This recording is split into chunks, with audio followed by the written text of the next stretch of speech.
modern Korean society, author Young-Ha Kim has stated that suicide is everywhere.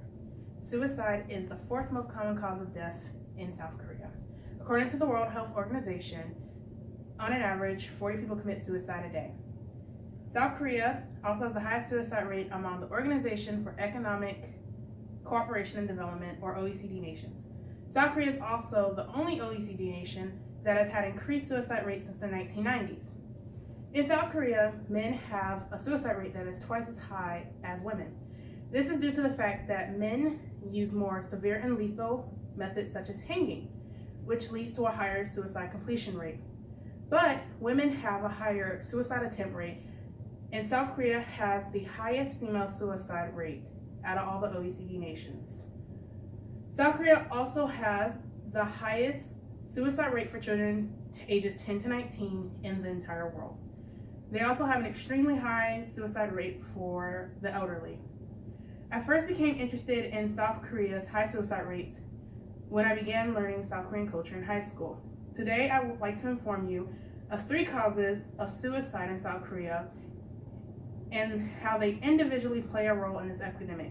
Let's take a look at the first cause, education. Most suicides committed by South Korean children are caused by stress relating to education. Children have a school year of 11 months that starts in March and ends in February.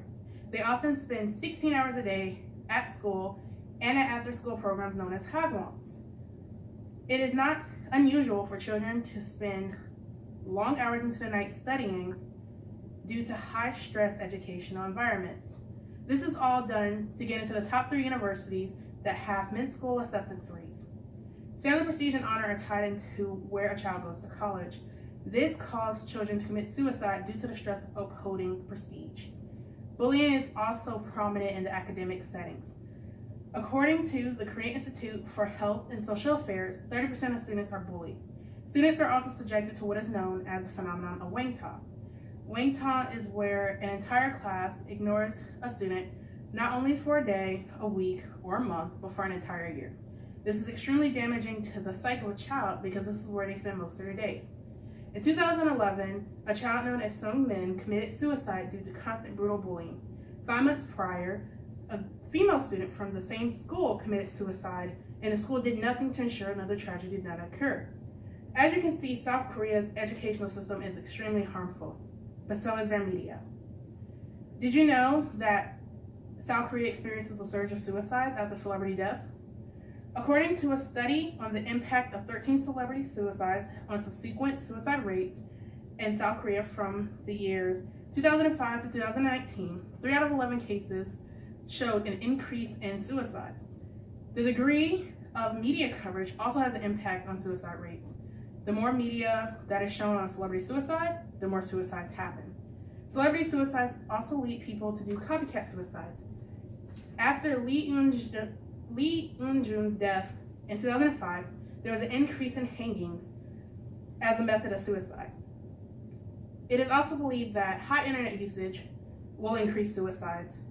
According to the study, Internet Addiction in Korea and its relation to depression and suicidal ideation, those who are or at risk for internet addiction tend to have a higher suicidal ideation than those who do not.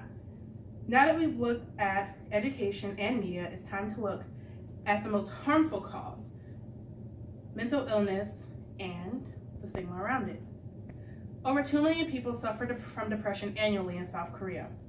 The South Korea Health and Welfare Ministry estimates that 90% of people who committed suicide in 2016 had a psychiatric illness such as anxiety or depression.